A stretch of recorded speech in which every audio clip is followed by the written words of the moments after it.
अस्सलाम वालेकुम, welcome to my channel Kashaf voice पुरअसरार कहानियाँ। कहानी शुरू करने से पहले आप सबसे मेरी गुजारिश है, मेरे चैनल को सब्सक्राइब करें, बेल आइकन को क्लिक करें ताकि मेरी नई आने वाली वीडियोस का नोटिफिकेशन आपको मिल सके। शुक्रिया। चलते हैं कहानी की तरफ। दूर दराज के किसी गांव में एक सफ़ेद बारिश बारोब से बुजुर्ग आए। इनके साथ 4 अदद सेहतमंद घोड़े थे। चंद खादिम घोड़ों की निगहदाश्त के लिए मुकर्रर कर रहे थे और ये खादिम घोड़ों को नचाया भी करते थे। वो बुज़ुर्ग मस्त मलंग किस्म के आदमी थे। उन्होंने शायद ही कभी नमाज पढ़ी हो। अक्सर खूबसूरत हसीन जमील लड़कियां इनके पांव दबाती रहती थीं। बुज़ुर्ग बाबा की करामात का सिलसिला 4 चक्कों से आगे मशहूर था। लोग इनकी करामाती दुआओं के मुंतज़िर रहते थे और इसकी खिदमत में हाजिर होते रहते थे। हमारे गांव का एक आदमी था, इसका नाम बहादुर था। इसकी कोई औलाद ना थी। बीवी के कहने पर वो भी बुजुर्ग के पास चले गए और अपना मुद्दा बुजुर्ग को बयान किया। इस वक्त तुम जाओ, मैं फिर किसी वक्त तुम्हें तलब करूँगा। मेरा मुरीद खुद तुम्हारे घर पैगाम पहुँचवा देगा। बुजुर्ग गंभीर लहजे में बोले थे। बहादुर खान इससे दुआएं लेकर आ गया। 2 दिन बाद बुजुर्ग ने बहादुर खान को तलब किया। बहादुर दौड़ा दौड़ा चला गया। बुजुर्ग ने इसे 2 छोटी सी इलायचियाँ दी। एक बहादुर खान को खाने को कहा और एक इसकी बीवी को खिलाने के लिए कहा और साथ ही साथ अपना दायां अंगूठा इसके सीने पर रखा, जिस तरह अनपढ़ जाहिल लोग दस्तखत करते हैं। फिर बुजुर्ग ने बहादुर से कहा, 1 साल बाद तुम्हारे यहाँ औलाद होगी। इलायची के दाने के बराबर इसके पेट पर निशान होगा और सीने पर अंगूठे के बराबर निशान होगा और ये बिल्कुल इसी जगह होगा जहाँ मैंने तुम्हारे सीने पर अंगूठा लगाया है। और हाँ, एक बात की सख्ती से ताकीद करता हूँ, ख्याल रखना कि अपने बच्चे की शादी ना करना और ना इसको इजाज़त देना कि वो शादी करे। अगर इसकी शादी हुई तो ये तुम्हारी ख़ानदानी इज्जत और नामोस की मौत होगी और तुम हमेशा हमेशा के लिए ज़िंदा दरगोर हो जाओगे और पछतावा तुम्हारा मुकद्दर बन जाएगा। बहादुर खान ने बुजुर्ग से वादा कर लिया और वो इस बात का पूरा ख्याल रखेगा और कभी अपनी औलाद की शादी के बारे में सोचेगा भी नहीं।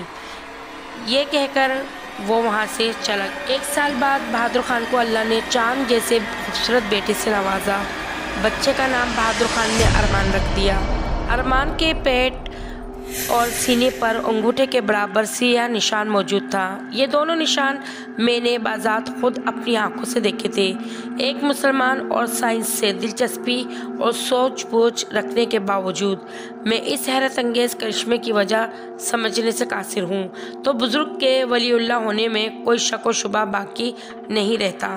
मगर बुज़ुर्ग के आदात व अतवार देखकर इसके मुसलमान होने पर शक सा गुजरता है। हमारा गांव पुख्ता सड़क के बिल्कुल करीब है। गांव में लड़कों के करीब लड़कियों का भी हाली स्कूल है। अरमान को पढ़ने के लिए वहां पर दाखिल किया गया। मैं अली हूँ, अरमान का दोस्त। अरमान बड़ा ज़हीन था। अरमान की जहानत पूरे स्कूल में जल्द मशहूर हो गई। वो हर क्लास में अव्वल आता और सबक इसे सेकंडों में याद हो जाता। 3 साल बाद अरमान की चचाजाद कज़न महर ने दुनिया में आँख खोली। महर की माँ शिद्दत जज्बात से निढाल थी और महर बुरी तरह रो रही थी। आधे घंटे बाद जब 3 साल अरमान इसके करीब गया तो वो चुप हो गई और अरमान को ऐसा लगा जैसे महर को अल्लाह ने इसके लिए भेजा हो। अरमान ने मैट्रिक कर लिया। महर तब 7वीं जमात में थी। अरमान की जान जैसे महर में थी। वो महर से मोहब्बत करने लगा, शदीद मोहब्बत, मगर ये मोहब्बत अभी इब्तिदाई स्टेज पर थी। अरमान बहुत शरीर था। वो महरू को बहुत तंग किया करता था। कभी इसके बाल खींचता और कभी सारे रास्ते इसके पीछे पीछे चलकर इसे गलत नामों से पुकारता। महर अगरचे छोटी थी मगर इसे अरमान की शरारतें बहुत पसंद थी। वो भी दिल ही दिल में अरमान को चाहने लगी थी। इसके दिल के मंदिर में अरमान के नाम का दिया जलने लगा।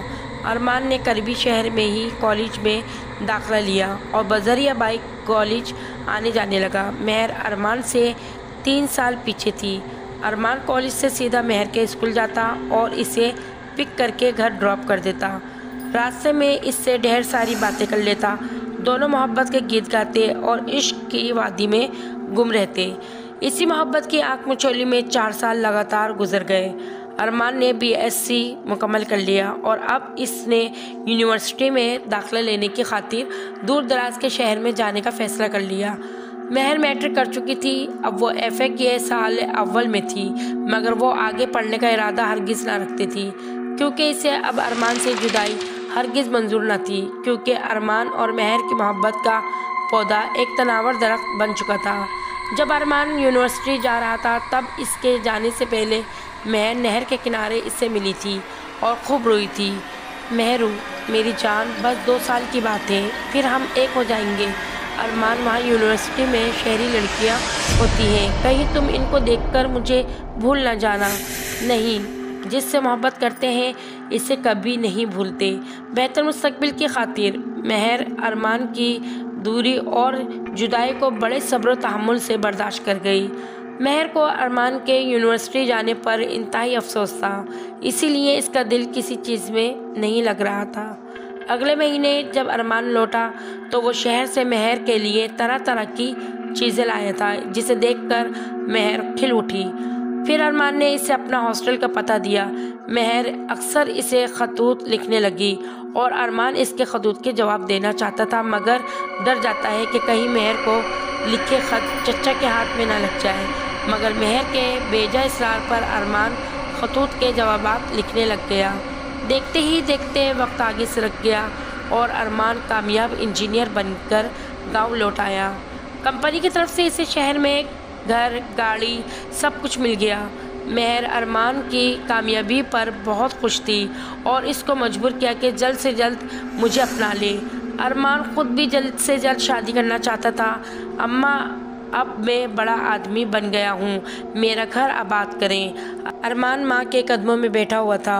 वो अपने बाप को ये बात सुनाना चाहता था, मगर कह माँ को रहा था। जुबैदा बेगम खिल उठी, क्यों नहीं अरमान पुत्र, बहुत जल्द मैं तुम्हारे सर का सेहरा सजाना चाहती हूँ। अगर तुम्हें कोई पसंद है तो तू बता दे बेटा। जी अम्मा, महरू मुझे पसंद है। अरे वो तो अपनी ही लड़की है, तुम बेफिक्र रहियो। जुबैदा बेगम खिलकर हंसने लगी। बहादुर खान सख्ते में रह गया और इसने सारी गुफ्तगू सुन ली थी। वो कुछ देर सुन रह गया था, फिर इनकी तरफ गया और गला खंकार कर बोले, अरमान पुत्र, मुझे तुम्हारी पसंद नापसंद पर कोई एतराज़ नहीं है, मगर तुम्हारी शादी नहीं हो सकती। महर से नहीं और किसी से भी नहीं। तुम शादी नहीं कर सकते और ना ही मैं तुम्हें इसकी इजाज़त दूंगा। मगर क्यों बाबा जान? अरमान उठकर बोला।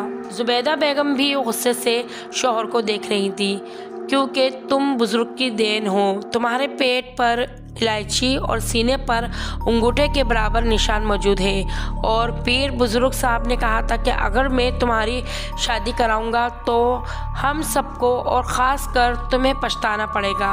जुबैदा बेगम ने बहादुर खान की बात सुनकर फिक्रमंदी से सर पर हाथ मारा। पुत्र अरमान, तेरे अब्बा सच कह रहे हैं, मैं ये अहम बात कैसे भूल गई। हालांकि बुजुर्ग साहब की नसीहत के मुताबिक तुम सारी ज़िंदगी शादी नहीं कर सकते। अरमान माँ बाप की अच्छी बातें सुनकर कुछ देर तो चुप रहा, फिर गैर यकीनी से बोला, अब्बा ये तो साइंसी दौर है, इस तरह की बातें कैसे काबिल यकीन हो सकती है। बहादुर खान ने अरमान को सारी बात बताई और अरमान चुप रह गया। इसे जल्द ही ये सब महर को बताना था, मगर इसकी समझ में नहीं आ रहा था कि वह महर को कैसे बताए। नहर किनारे आम के घने पेड़ के नीचे पाँव का चप्पू चलाती महर चमचलाती धूप में अरमान की मुंतजिर थी, मगर अरमान ना आया। फिर इसी तरह कई दिन गुजर गए और दिन हफ्तों में बदल गए। एक दिन महर अरमान के घर चली गई तो इसके साथ चचा और चच्ची का रवैया निहायत ही सर्द महर था और इसे घर से निकाल दिया गया। महर ने एक नज़र अरमान को देखा तो इसका दिल धक से रह गया। बड़ी शेव, आंखें सुर्ख, अंगारा हाल हो रही थी। बेहाल अरमान को देखकर इसे कुछ होने लगा। अरमान को इस हाल में देखकर महर को अफसोस हुआ। वो आहिस्ता रवि से जा रही थी जब नहर किनारे तक अरमान इसके पीछे आया और कहा, महर मुझे तुम्हें ये बताना है कि मुझे भूल जाओ। महर को ऐसा लगा जैसे किसी ने इसकी रूह खींच ली हो। पूरी शिद्दत से इसने अरमान को थप्पड़ दे मारा। तुम ऐसा मेरे साथ कैसे कर सकते हो? अरमान क्यों कर रहे हो तुम मेरे साथ? मेहर फूट फूट कर रो दी। मेहर, मैं मजबूरी की वजह से ऐसा कर रहा हूँ, मैं किसी से शादी नहीं कर सकता। मेहर इसे हैरत से देखने लगी। मगर क्यों? मेहर पूरी कुव्वत से चीखी। अरमान ने मेहर को सारी बात बताई, जिसे सुनकर रोती हुई मेहर हंसने लगी। वाह अरमान वाह, ये तुम किस दौर में जी रहे हो? ये घटिया तरीन मजाक के सिवा कुछ नहीं है। तुम मुकम्मल मर्द हो और तुम ऐसा कह रहे हो, ये तो नामर्दों वाली बात है। मेहर, तुम जो भी समझो, मेरे पास सबूत है और तभी मेरी ये हालत हुई है। मगर मेरा भी तो सोचो अरमान, मैं मर जाऊंगी। तुम सिर्फ खुद का सोच रहे हो, खुदगर्ज बनकर। अगर मैं तुम्हारा सोचूंगा तो मैं मर जाऊंगा। अरमान ने मेहर का चेहरा अपने हाथ में लेकर कहा। अगर तुम मुझे अपनाना नहीं चाहते थे तो फिर ये प्यार का नाटक क्यों रचाया? प्यार पर किसका जोर चलता है? ये तो दिलो दिमाग को बेबस कर देता है, इंसान को घुटने टेकने पर मजबूर कर देता है। खुद को कुछ खबर नहीं होती। अब पता चला है। अरमान इतना कहकर चला गया और मेहर कहर से इसे देखने लगी। क्या मैं सारी उम्र तन्हा रहूंगी? क्या मैं रह पाऊंगी तन्हा? क्या तुम जिंदगी में इस नाग बनकर डसने वाली तन्हाई का मुकाबला कर पाओगी? अगर मैं इसे अपनाऊंगी तो वो मर जाएगा। मुझे अपने और इसके दरमियान इस दूरी को मिटाना होगा। मैं कैसे अपने सपनों के महल को पाश पाश देख सकती हूँ और अपने नाजुक हाथों को मेहंदी के बजाय अपने अरमानों के खून से रंग दूँ? मैं ऐसा नहीं कर सकती। वो इस सोच से काँप उठी। मैं अरमान को हासिल करके रहूँगी, चाहे इसके लिए मुझे पाताल भी जाना पड़े तो मैं भी जाऊंगी। मेहर दिल ही दिल में बोली। अगली सुबह अरमान शहर चला गया और मेहर गाँव की जादू टोना करने वाली औरत सजना के पास पहुंच गई। सजना घास की बनी कुटिया में जंगल के करीब रहती थी। इसी जगह पर सरकंडों से भरा कब्रिस्तान भी वाक़ था। महबूब को कदमों में बिठाना देखना चाहती हूँ। सजना बाल बिखराए हाथ में इंसानी खोपड़ी पकड़कर बोली और मेहर की मुंडी अस्पात में हिल गई। और फिर मेहर ने रोते हुए सजना को सारी राम कहानी सुनाना शुरू कर दी। बस बच्चा, अब बस तू मेरे पास आ गई है, मैं तुझे तेरा महबूब दूंगी। सजना ने मेहर के आंसू पोंछ डाले। मैं 3 रात का ऐसा अमल करूंगी कि अरमान सब कुछ छोड़कर तेरे पास आ जाएगा, मगर तुम्हें मुझे 2 तोले सोना देना होगा। मैं कल सोना ले आऊँगी। मेहर उठकर बोली, ठीक है, मैं सोना लेकर अमल शुरू कर दूँगी। मेहर ने सजना को 2 तोले सोना दे दिया और सजना ने गंदा जादुई अमल शुरू कर दिया। वो रात को कब्र से मुर्दा निकालकर कोई हिंदी अल्फाज वाला मंत्र पढ़ती और अमल ख़त्म करने के बाद दोबारा कुटिया में आ जाती। तीसरी रात अमल ख़त्म करने के बाद मुर्दे ने हरकत की और इसकी मुट्ठी में कोई मीठी सी चीज़ दे दी, जिसे जादूगरनी सजना ने कपड़े में बांधकर संभाल लिया। अगले दिन जब मेहर इसके पास आई तो सजना ने मेहर को वही शय दे दी और कहा, अब बाकी का काम तुम्हारा है। तुमने किसी तरीके से ये चीज़ अपने महबूब को खिलानी है, फिर महबूब तुम्हारे कदमों में होगा। मेहर मुट्ठी में वो चीज़ संभाले खुशी खुशी घर चली गई। इसे अरमान का इंतज़ार था और फिर 1 माह के सब्र आज़मा इंतज़ार के बाद बिलाखिर अरमान छुट्टी पर घर आ गया। इस दिन मेहर ने अरमान के मनपसंद गाजर का हलवा पकाया था और वही चीज़ इस हलवे में शामिल कर दी। फिर अरमान के घर पहुंच गई। रास्ते में इसे नहर किनारे बैठा हुआ अरमान निखरा सा मिला। अरमान, कैसे हो? काफ़ी बदले से लग रहे हो। मेहर इसे देखकर खुशगवार रेत से बोली, हाँ, पुरानी यादें ताज़ा कर रहा था। अच्छा हुआ तुम आ गई। मैं तुमसे आखिरी मुलाकात करना चाहता था। क्यों? मेहर हैरत से बोली, क्योंकि मैंने अपना तबादला फ्रांस ब्रांच में करवाया है। मैं मुल्क से बाहर जा रहा हूँ। तुम कोई अच्छा सा लड़का देखकर शादी कर लेना। अरमान, मैं तुम्हारे लिए हलवा लेकर आई हूँ। यह हलवा तुम खा लो, क्योंकि मेरा दिल बहुत घबराया हुआ है, कुछ भी नहीं चाह रहा। अरमान, अगर तुम चाहते हो हम दोबारा ना मिले तो मेरी इस आखिरी मुलाकात की खातिर यह हलवा खा लो और आइंदा हम कभी नहीं मिलेंगे, ठीक है? बैठ जाओ। अरमान वहीं दरख्त के तने के साथ बैठ गया। मेहर भी खुशी खुशी बैठ गई। अरमान आखिरी मुलाकात समझकर हलवा खाने लगा और मेहर अपने हाथ से इसे खिलाने लगी। हलवा बहुत मज़े का था। अरमान सारा खा गया, फिर खुशी खुशी घर चला गया। अरमान का दिल लरसने लगा। वो दिल ही दिल में मेहर के याद में पागल हो गया था और इसे लगने लगा था कि अगर मेहर इसे नहीं मिली तो वह मर जाएगा। मरने से बेहतर यही है कि मेहर को हासिल कर लिया जाए। आखिरी मुलाकात का इरादा अरमान का था और वो आखिरी ना हो सका। मेहर का रिश्ता आया हुआ था, अच्छे खाते पीते घराने का रिश्ता था। मेहर के वालिदैन ने हाँ कर दी, मेहर से पूछे बिना। साद नाम था और अच्छा खासा खूबसूरत पढ़ा लिखा लड़का था। मेहर के लिए अगर साथ सोने का भी बन जाता तो भी इसे कबूल नहीं था। मेहर अरमान की जगह किसी को देना नहीं चाहती थी। मेहर नहर के किनारे अगले दिन अरमान की मुंतज़िर थी और अरमान खुशबुओं में नहाया हुआ इसके पास आ गया। अरमान, अम्मी अब्बू ने मेरा रिश्ता तय कर दिया है क्योंकि वो मेरी शादी कभी तुमसे नहीं होने देंगे और ना चाची मुझे अपनी बहू बनाएंगी। अरमान ने मेहर की तड़प देखी तो रह ना सका। मेहर, मेरा दिल खुद बहुत ज़्यादा बेकरार है। एक पल तुम्हारे बिना नहीं गुजार सकता और मैं भी अगर तुम्हारा ना हो सका तो मर जाऊंगा। अरमान, मुझे बहुत डर लग रहा है। डरने की कोई ज़रूरत नहीं है। कल मैं शहर जा रहा हूँ तो मेरे साथ चल लेना और हम शहर में कोर्ट मैरिज कर लेंगे। अरमान, अब हमें कोई जुदा नहीं कर सकेगा, खुदा भी नहीं, मेहर गुरूर से बोली। अगले दिन मेहर बिना बताए अरमान के संग फजर के वक्त नए सफ़र पर निकल गई। मेहर को यकीन न था सजना का जादू इतना जल्दी असर कर जाएगा और इसे यूं अरमान मिल जाएगा। सारा रास्ता मेहर खुशी से सरशार होती रही और अरमान का दिल अजीब बेचैनी का शिकार हो रहा था। अरमान का दिल जितना पहले बेचैन था अब तो बिल्कुल बेकल था। शहर पहुंचकर मेहर को अरमान ने अपने बंगले में ठहराया। अरमान को अनजानी ताकत ऐसा करने से रोक रही थी, मगर अब अरमान अपने इख्तियार में नहीं था। वो अब सब कुछ मेहर की रज़ा के मुताबिक कर रहा था क्योंकि इसका इख्तियार अपने ऊपर नहीं चल रहा था। अगले दिन मेहर और अरमान ने कोर्ट मैरिज कर ली। मेहर दुल्हन बनकर बहुत खुश थी। इसे यकीन नहीं हो रहा था कि इसने अरमान को हासिल कर लिया है। हुजला उर्सी में बैठकर वो अरमान का इंतज़ार बेताबी से कर रही थी। अरमान की शादी सादा तरीके से अंजाम पाई थी। कोई पटाखा धूम धड़क्का नहीं हुआ था। अरमान खुश नहीं था। इसे कुछ गलत होने का एहसास हो रहा था, मगर इसका दिल बेबस था और इस दिल पर अब अरमान का जोर चल नहीं रहा था। अरमान कुछ ही देर में मेहर के पास था। अरमान का हाथ मेहर के हाथ में था। मेहरू, कहीं ये शादी करके हमने कुछ गलत तो नहीं किया? हरगिज़ नहीं, ये हमारा शरई हक था। दुनिया वालों ने नहीं दिया तो हमने खुद हासिल कर लिया। मेहर ने अरमान का हाथ दबाकर कहा। मेहरू, फिर मेरा दिल क्यों बेकल है? मेरा दिल कह रहा है मेरी दुनिया तबाह हो जाएगी। तुम्हारी दुनिया तो मैं हूँ पागल, और जब तक मैं तुम्हारे साथ हूँ तब तक कोई कुछ तुम्हारा नहीं बिगाड़ सकता। मगर मेहरू, इस बुज़ुर्ग की बात छोड़ो, इनकी बातों को।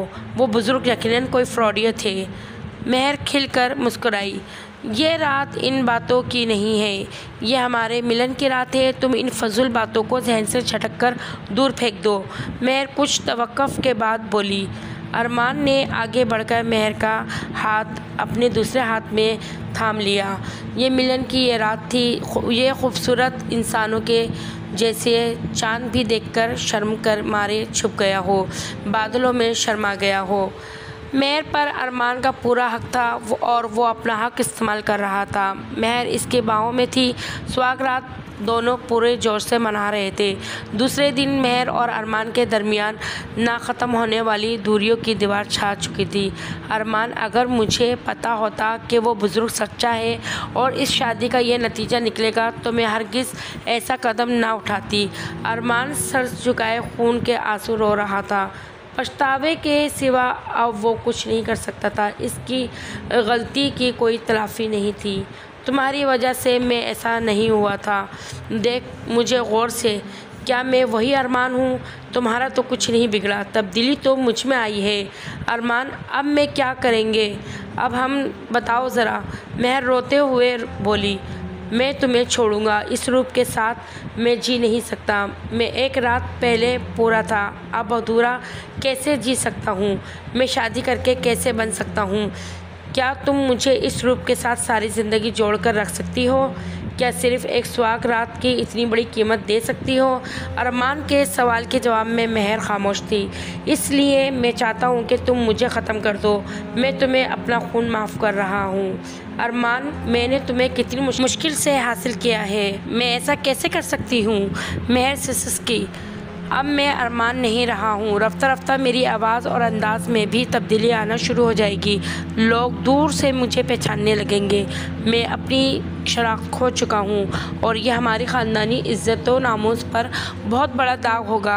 अगर तुम मुझे ख़त्म नहीं करोगी तो मैं ख़ुद को ख़त्म कर दूँगा। ठीक है अरमान, मैं भी तुम्हारे इस रूप के साथ सारी ज़िंदगी नहीं रह सकती।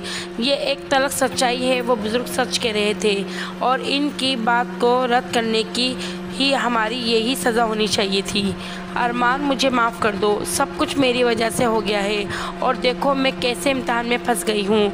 अपनी मोहब्बत को अपने हाथ से ख़त्म कर रही हूँ। मेहरू, अब हमको वक्त को पीछे नहीं ले जा सकते। बेहतर यही है कि तुम वो करो जो मैं तुमसे कह रहा हूँ। अरमान का आखिरी फ़ैसला सुनकर मेहर ज़ारों कतार रोने लगी। मैंने ऐसा कभी नहीं चाहा तो मैंने भी कभी नहीं था, मगर अफसोस, हमें अपने बड़ों की बात सुन लेनी चाहिए थी। अरमान अफसोस भरे गंभीर लहजे में बोला। अरमान, सबकी जिम्मेदार मैं हूँ। तुमने तो बड़ों की बात मान ली थी, मगर मैं नहीं रह सकी। सजना जादूगरनी से तुम पर जादू करवाया और तुम्हें जादू के ज़ोर पर हासिल किया, मगर अफसोस, जादू के ज़ोर पर हासिल किया हुआ तेरा साथ इतना मुश्किल होगा। मेहर अरमान के कदमों में बैठी आहो बका कर रही थी। अब इन सब बातों से कुछ हासिल नहीं होगा। बेहतर वही है जो मैं कह रहा हूँ। तुम वही करो। मैं करूँगी, मगर तुम सारी उम्र आप समझौते की ज़िंदगी नहीं गुजार सकते क्या? नहीं, हरगिज़ नहीं। अब मुझे मरना होगा। अरमान कतई तौर से बिल्कुल मान नहीं रहा था और वो ज़ोर से चिल्लाया। अरमान, हमने साथ जीने मरने की कसम खाई थी।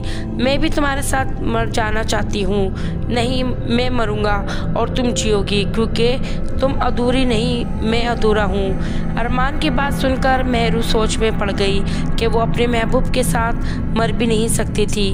मेहरू ने अगले दिन चाय की प्याली में जहर मिला दिया, क्योंकि ये सब इसे अरमान ने ही कहा था। मगर ऐन वक्त पर मेहरू ने अरमान से अपनी प्याली बदल ली थी। मेहरू सारी रात रोती रही थी और ये मेहरू का ही आखिरी फैसला था कि वो पहले मर जाना पसंद करेगी। अरमान, तुम्हारी प्याली में मैंने अपने हाथों से जहर मिला दिया है। अरमान ने भीगी पलकों से मेहरू को आखिरी बार देखा और चाय की प्याली उठा ली। अरमान के लबों से प्याली लग चुकी थी। मेहरू ने अपनी प्याली उठा ली और अलविदाई नज़रों से अरमान को देखने लगी। चाय पीने के बाद मेहरू की हालत गैर हो गई। इसके मुंह और नाक से खून निकलने लगा। अरमान हैरत से उठकर उसको देखने लगा। ये क्या कर दिया तुमने? अरमान चीखा। अरमान, मुझे माफ़ कर दो। मैं चाहकर भी तुम्हें मार नहीं सकती थी, इसलिए ख़ुद को मार दिया और ना तुम्हारी मौत देख सकती थी। मैं माफ़। अरमान की गोद में तड़प कर मेहरू ने जान दे दी। अरमान चीख कर रोने लगा और शिद्दत गम से इसका दिल धड़कना बंद हो गया और मेहरू के पहलू में इसकी रूह भी परवास कर गई। अगले दिन दोनों की लाशें गांव में पहुंचा दी गई। ये इनकी ज़िंदगी में तो नहीं हो सकता था, क्योंकि वो बागी थे और गांव वाले कभी भी बगावत करने वालों को कबूल नहीं करते, मगर मुर्दा लोगों से कोई सकता है। इनको करीब से करीब दफना दिया गया। ज़िंदगी में दो चीज़ों की कमी तब महसूस होती है, पाने से पहले और खो देने के बाद। बिलाखिर जज्बा बेख्तियार ज़िंदगी का सफ़र तमाम कर दिया। अरमान के माँ बाप के लिए ये सदमा सुहाने रूह है। इनकी रूहें जैसे घायल हो गई हैं, मगर अब सब्र के सिवा कोई चारा नहीं है। तो नाजरीन, आप लोगों को मेरी कहानी कैसी लगी? मेरी कहानी को पसंद करने का आप लोगों का बहुत बहुत शुक्रिया। मेरी कहानी को सब्सक्राइब करें, लाइक करें, शेयर करें। शुक्रिया। अल्लाह।